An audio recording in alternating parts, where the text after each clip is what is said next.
Good morning. हम लोग पढ़ रहे थे महिलाओं की स्थिति और सुधार। इसके बारे में हम लोगों ने जाना किस तरह महिलाओं की स्थिति हमारे 200 साल 300 साल पहले महिलाओं की स्थिति हमारे समाज में कैसी थी और किस तरह हमारे समाज सुधारकों ने, हमारे धर्म सुधारकों ने धीरे धीरे महिलाओं की स्थिति में सुधार लाने का भरपूर प्रयास किया, सफल प्रयास किया। और भारत में जितनी भी महिलाओं की स्थिति के लिए जितनी भी कुप्रथाएं विकसित थी, जिस प्रकार के लोगों ने आडंबर बांध दिया था, अलग अलग तरह के किस्म की कुप्रथाओं को प्रचलन था भारत में, उन सारी कुप्रथाओं को उन्होंने भरपूर दूर किया, सफल प्रयास किया और उनके मार्गदर्शन से, उनके प्रयासों के बावजूद, उनके सफल प्रयासों के बावजूद कहीं न कहीं महिलाओं की स्थिति में सुधार आया, जो आज हम देख रहे हैं। आज महिलाओं को हर क्षेत्र में बराबर का हक मिला है, हर क्षेत्र में बराबर रूप से मनुष्यों के, पुरुषों के बराबर चल रही है। तो ये कहीं न कहीं हमारे समाज सुधारकों के द्वारा किए गए कार्यों का प्रतिफल है और उन्हीं के प्रयासों से आज स्थिति महिलाओं की अच्छी समाज में होने लगी है। इसमें बहुत सारे धर्मशाला, जैसे हम लोग राजा राम मोहन राय के बारे में पढ़ा था। उसके बाद प्रार्थना समाज, यानी प्रार्थना समाज की स्थापना हुई। प्रार्थना समाज का गठन पश्चिम भारत में हुआ, जहां एमजी रनाडे, उनका नाम था एमजी रनाडे, ने समाज सुधारक का काम अपने हाथों में लिया। वे मूलतः महिलाओं की स्थिति में सुधार लाने के प्रयास से इस प्रार्थना समाज का उन्होंने गठन किया। एमजी रनाडे जो थे, उन्होंने समाज सुधारक का काम अपने हाथ में लिया। ये मूलतः आपको महिलाओं की स्थिति में सुधार लाने के लिए ये प्रयास में लगे और उसी के लिए उन्होंने प्रार्थना समाज की स्थापना की। जब 1882 में पंडिता रमाबाई सरस्वती पश्चिम भारत पहुंची, पंडिता थी यानी ब्राह्मण थी रमाबाई, वो पश्चिम भारत पहुंची, तब रनाडे की सहायता से आर्य महिला समाज का गठन हुआ। तब उन दोनों ने मिलकर, रनाडे और रमाबाई ने आर्य महिला समाज का गठन हुआ, जिसका मूल उद्देश्य था महिलाओं की स्थिति में सुधार लाना, महिलाओं की स्थिति में उत्थान करना, महिलाओं की स्थिति को सुधारना और उनमें जागरूकता फैलाना। भारत महिला परिषद का गठन हुआ, जिसके पहले सम्मेलन में उन्होंने दोनों ने मिलकर भारत महिला परिषद का गठन किया, जिसमें पहले ही सम्मेलन में लगभग 200 महिलाओं ने हिस्सा लिया। यानी पहले ही सम्मेलन में लगभग 200 महिलाओं ने इसमें भाग लिया। इस तरह से प्रार्थना समाज, एमजी रनाडे के द्वारा प्रार्थना समाज की स्थापना की गई थी, जिसमें आपको पंडिता रमाबाई की महत्वपूर्ण भूमिका रही। इसके बाद है ईश्वर चंद्र विद्यासागर। आप लोगों ने भरपूर नाम सुना होगा ईश्वर चंद्र विद्यासागर का, जो कि एक बड़ा नाम है, जो कि एक समाज सुधार के क्षेत्र में एक बड़े आदर से उनका नाम लिया जाता है। उन्होंने पुनर्विवाह, यानी पहले समाज में अगर कोई लड़की विधवा हो गई तो उसे विवाह नहीं करने दिया जाता, उसे सती हो जाता, यानी जलती हुई चिता पर डाल दिया जाता, या वो उसी तरह रह जाती थी और उसको समाज में बुरी नजरों से देखा जाता था, हर जगह उसका तिरस्कार किया जाता। तो इस तरह की स्थिति थी।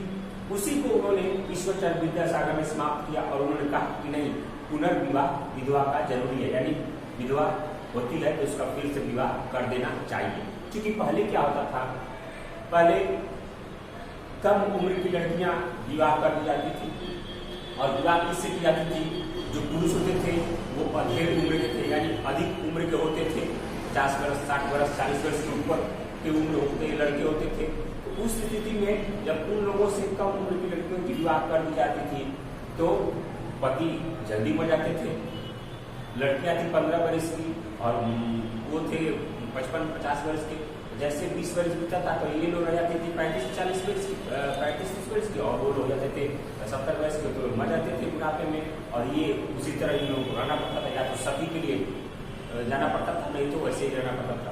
तो ये समाज में बहुत ही बुरी स्थिति थी और उस औरत को समाज में एक दृष्टि से देखा जाता, उसका वैसा तिरस्कार किया जाता। उसी को ईश्वर चंद्र विद्यासागर ने उनको दूर करने का उपाय किया। उन्होंने विधवा विवाह के पक्ष में अपना आंदोलन चलाया और उन्होंने प्राचीन हमारे जो धर्म है, हमारे धार्मिक जो पुस्तक है उसको सहारा लिया। उन्होंने धार्मिक पुस्तक में जो लिखी गई है जो आडम्बर, उसका सही मार्गदर्शन कराया। उन्होंने हमारे जितने भी धर्म में किताब में लिखे गए हैं उसकी सही व्याख्या की कि इसमें ऐसी कोई बात नहीं लिखी गई है कि विधवाओं का विवाह नहीं होना चाहिए। क्योंकि जो भी समाज के जो बुरे लोग थे, जो विवाह नहीं करने देते थे, जो इस तरह के आडम्बर फैलाते थे, वो जो हमारे किताब के धार्मिक उसकी अलग अलग गलती चीजों को फैलाते थे। लेकिन ईश्वरचंद्र विद्यासागर ने धर्म की असली बातों को उन्होंने अपना आधार बनाया।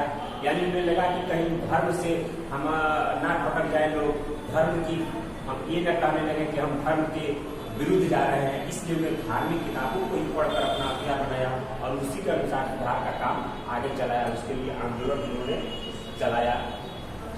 ईश्वरचंद्र विद्यासागर ने विधवा पुनर्विवाह की मान्यता दे दी और उसकी मान्यता प्रदान कराने के लिए उन्होंने अंग्रेज सरकार जो है तत्कालीन उस समय जो लॉर्ड थे हमारे के लॉर्ड डलहौजी, उनके सुझाव मानते हुए 1856 में विधवा विवाह के पक्ष में एक कानून बना दिया। यानी विधवा विवाह का श्रेय हमको ईश्वरचंद्र विद्यासागर को दिया जाता है। ईश्वरचंद्र विद्यासागर ने एक अंग्रेज अधिकारी उसमें हमारे लॉर्ड थे लॉर्ड डलहौजी, उनसे विनती करते हुए उन्होंने 1856 में एक विधवा पुनर्विवाह की एक नियम बना दी, एक कानून बना दी, एक कानून पारित किया। विधवा विवाह पुनर्विवाह को एक वैधानिक मान्यता प्राप्त हुई। विधवा पुनर्विवाह को एक कानूनी मान्यता प्राप्त हुई जब लॉर्ड डलहौजी ने एक नियम बनाया। लेकिन समाज में इसको स्वीकृत करने के लिए, समाज में अपनाने के लिए इसमें लंबे समय का इंतजार करना पड़ा। कानून तो बन गया लेकिन समाज में लोग इसे कैसे अपनाएंगे, इसको अपनाने में एक लंबे समय का इंतजार करना पड़ा। लेकिन लंबे समय के बाद लोगों ने इसको अपनाया, लोगों ने इसकी सही बात को जाना और इस चीज को अपनाया। विद्यासागर के प्रयासों ने सुधार की प्रवृत्ति को एक नया बल दिया। यानी विद्यासागर जो थे उनकी जो प्रवृत्ति थी, उन्होंने एक सुधार के क्षेत्र में एक नया बल दिया, जिसके आधार पर बाद में एज ऑफ कंसेंट, सहमति आयु विधेयक, इसका नाम था एज ऑफ कंसेंट यानी सहमति आयु विधेयक, उसको लागू किया गया, जिसने भारतीय परंपराओं का कड़ा विरोध किया। यानी अंग्रेजों से मिलकर उसने एज ऑफ कंसेंट, सहमति आयु विधेयक मतलब होता है कानून, उन्होंने पारित किया। लेकिन भारतीय जो कट्टरवादी लोग थे उन्होंने इसका कड़ा विरोध किया। भारत में इसकी कड़ी आलोचना की गई। केशव चंद्र सेन, बाद में केशव चंद्र सेन ने इस स्थिति को आगे बढ़ाया, इस कार्य को और आगे ले जाने का उन्होंने प्रयास किया, जिसके परिणाम स्वरूप नेटिव मैरिज एक्ट पारित हुआ। नेटिव मैरिज एक्ट पारित हुआ, एक मतलब है कानून, यानी फिर एक कानून पारित हुआ केशव चंद्र सेन के द्वारा, native age act, native marriage act. इसमें बहुत सारे कानूनों को बनाया गया, जिसमें बहु विवाह की मान्यता समाप्त की गई, बहु विवाह का विरोध किया गया। बहु विवाह का मतलब है एक आदमी एक से अधिक विवाह कर सकता है, उस पर पाबंदी लगा दी गई इस कानून में। और उसमें लड़कियों की उम्र 14 वर्ष तय की गई और लड़कों की उम्र 18 वर्ष तय की गई। नेटिव मैरिज एक्ट में जो कानून बना उसमें आपको लड़कियों की आयु 14 वर्ष तय की गई और लड़कों की आयु 18 वर्ष तय की गई। हालांकि अभी के हमारे संविधान, अभी के कानून में लड़कियों की उम्र 18 वर्ष और लड़कों का उम्र 21 वर्ष तय किया गया है। लेकिन उस समय जब नेटिव मैरिज एक्ट पारित हुआ तो उसमें 14 वर्ष लड़कियों की और 18 वर्ष लड़कों की आयु तय की गई। और जब केशव चंद्र सेन ने अपनी ही बेटी को अल्प आयु यानी कम ही आयु में शादी कर दी तो फिर कड़ी आलोचना होने लगी पूरे भारत में। जिसने इस कानून को बनवाया उसी ने अपनी बेटी की कम उम्र में ही शादी कर दी, तो ये कड़ी आलोचना की गई। ब्रह्म समाज एवं आर्य समाज जो स्थापना की गए थे, ब्रह्म समाज और आर्य समाज, तो ब्रह्म समाज और आर्य समाज ने भी महिलाओं के उत्थान के लिए, महिलाओं की स्थिति में जो विसंगतियां थी उसको दूर करने के लिए उन्होंने भी प्रयास किए, उन्होंने सफल प्रयास किए।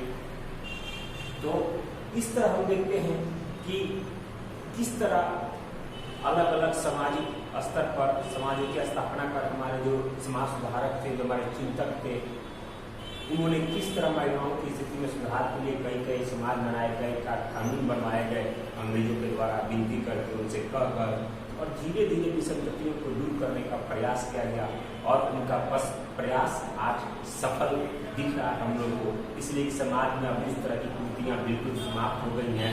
अब महिलाओं की उत्थान आगे आ रही है। आने वाली सरकार या वर्तमान सरकार भी महिलाओं की स्थिति में सुधार के लिए हर संभव प्रयास कर रही है। हर क्षेत्र में महिलाओं को आरक्षण दिया जा रहा है। अब सेना में भी महिलाओं को भर्ती की जा रही है। यानी युद्ध हो, विज्ञान हो, कला हो, राजनीति हो, सभी क्षेत्रों में महिलाओं को बराबर हिस्सेदारी मिल गई है। इससे हमको लगता है कि पहले की स्थिति क्या थी, पहले महिलाओं को घर से बाहर नहीं निकलने दिया जाता। आज सारी महिलाएं हर क्षेत्र में पुरुषों के साथ कदम से कदम मिलाकर चल रही है। कहीं ना कहीं महिलाओं की स्थिति में अप्रत्याशित विकास हुआ है, उत्थान हुआ है, तब जाकर हमारे यहाँ आज विकास की बात की जा रही है। तो ये था आप लोगों का आज के वीडियो में इतना ही। आगे के वीडियो में और भी कई ऐसे समाज सुधारक थे, जिसमें रमाबाई, स्वामी विवेकानंद, सरस्वती, स्वामी विवेकानंद, इन लोगों के बारे में पढ़ेंगे। आज के वीडियो में इतना ही। अगले वीडियो में हम कल मिलेंगे, अगले वीडियो में मिलेंगे।